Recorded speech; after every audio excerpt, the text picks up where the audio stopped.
Assalamualaikum warahmatullahi wabarakatuh. Saya Gema Andika Ainuriski, calon guru penggerak angkatan 10 dari UPTD SPF SD Negeri Pejaten 1 Jawa Timur, akan memaparkan tentang koneksi antar materi pembelajaran sosial dan emosional modul 2.2.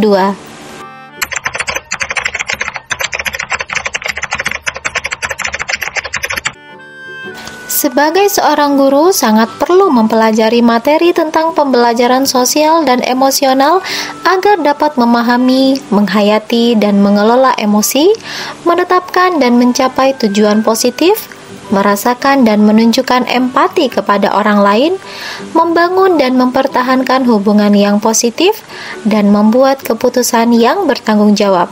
Hal tersebut sesuai dengan 5 kompetensi sosial dan emosional yang harus dimiliki.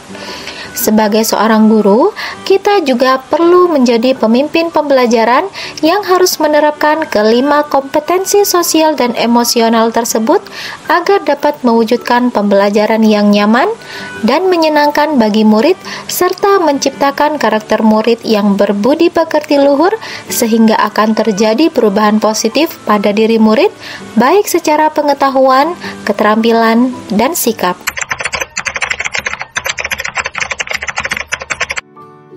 Pembelajaran sosial dan emosional lebih menitik beratkan pada pencapaian nilai-nilai budi pekerti yang dapat melatih anak untuk memiliki kesadaran diri sesuai dengan filosofi Ki Hajar Dewantara.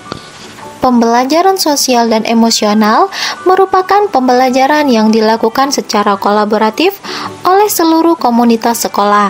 Hal ini sesuai dengan nilai guru penggerak yang bersifat kolaboratif. Untuk mewujudkan pembelajaran sosial dan emosional, maka guru penggerak harus dapat menjadi pemimpin pembelajaran yang dapat membuat lingkungan sekolah yang aman, nyaman, menyenangkan, namun tetap menantang dan relevan bagi muridnya. Pembelajaran sosial dan emosional dapat terwujud jika seorang guru penggerak memiliki visi yang dapat menciptakan perubahan budaya positif sehingga dapat menghasilkan anak didik yang berkarakter. Pembelajaran sosial dan emosional sangat erat kaitannya dengan pembelajaran berdiferensiasi, karena satu sama lain menekankan pada kebutuhan belajar anak yang harus dipenuhi agar menghasilkan murid yang bertanggung jawab. Seluruh modul saling berkaitan untuk mewujudkan pembelajaran yang berpihak pada murid sesuai dengan profil pelajar Pancasila. Sebelum mempelajari modul ini, saya berpikir bahwa pembelajaran hanya bertujuan untuk merubah pengetahuan dan keterampilan anak saja, sehingga pembelajaran terfokus pada pemenuhan nilai belaka.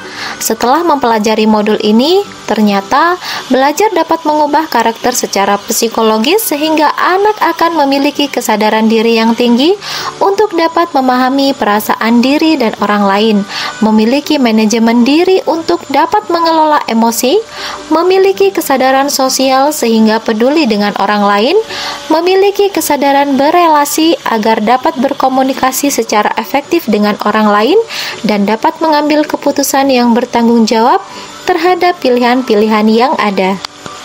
3 hal mendasar dan penting yang akan saya pelajari. Yang pertama, menerapkan 5 kompetensi sosial dan emosional, yaitu kesadaran diri, manajemen diri, kesadaran sosial, keterampilan berelasi, dan pengambilan keputusan yang bertanggung jawab.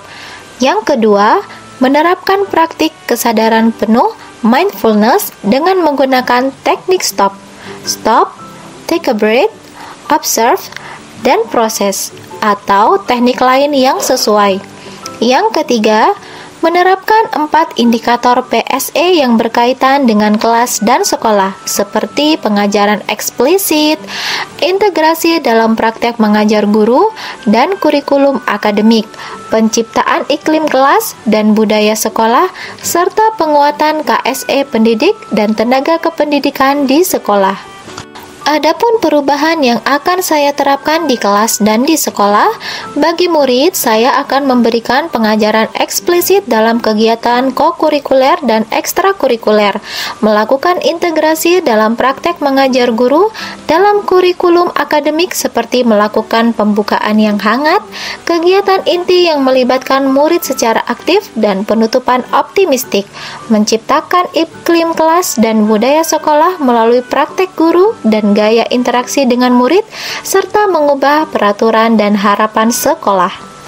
Sedangkan perubahan bagi rekan sejawat yaitu melalui penguatan KSE pendidik dan tenaga kependidikan di sekolah dengan memodelkan atau menjadi teladan bagi guru atau tenaga kependidikan di sekolah, belajar dengan berbagi praktik baik dan berkolaborasi dengan cara membuat komunitas belajar di sekolah dan mengintegrasikan KSE dalam pelaksanaan rapat guru. Demikian materi yang dapat saya sampaikan, semoga bermanfaat bagi ibu bapak guru semuanya. Terima kasih. Wassalamualaikum warahmatullahi wabarakatuh. Salam Guru Penggerak.